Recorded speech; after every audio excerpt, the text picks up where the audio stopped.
எங்களோட கூட்டணி இருக்கின்றவர்களெல்லாம் நாங்கள் அழைப்பு விடுத்திருக்கின்றோம்.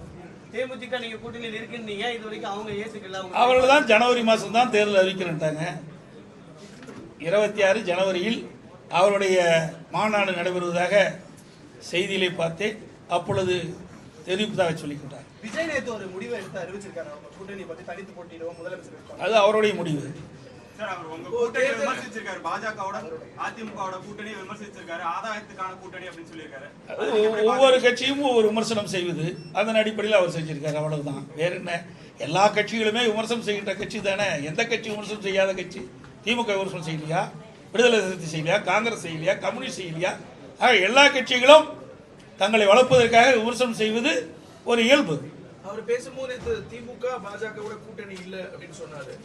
அதிமுக கூட்டணி இல்லை நேரடியா நான் சொல்றேன், அவர்கள் தான் இந்த கேள்வி கேட்கணும்.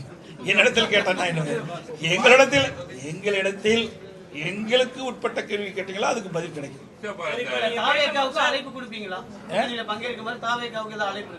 அதாவது மக்கள் விரோத திமுக ஆட்சியை அகற்ற வேண்டும். அதில் ஒத்த கருத்துடைய கட்சிகள் இணைந்து தேர்தலிலே கூட்டணி அமைத்து போட்டியிட வேண்டும் தான் எங்களுடைய நோக்கம்.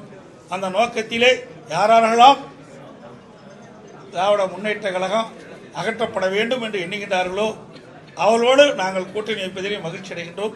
அவர்களும் இதற்கு ஒத்துழைக்க வேண்டும் என்பதுதான் எங்களுடைய கருத்து. இதே போன்ற செய்திகளை உடனுக்குடன் தெரிந்து கொள்ள சப்ஸ்கிரைப் செய்யுங்கள்.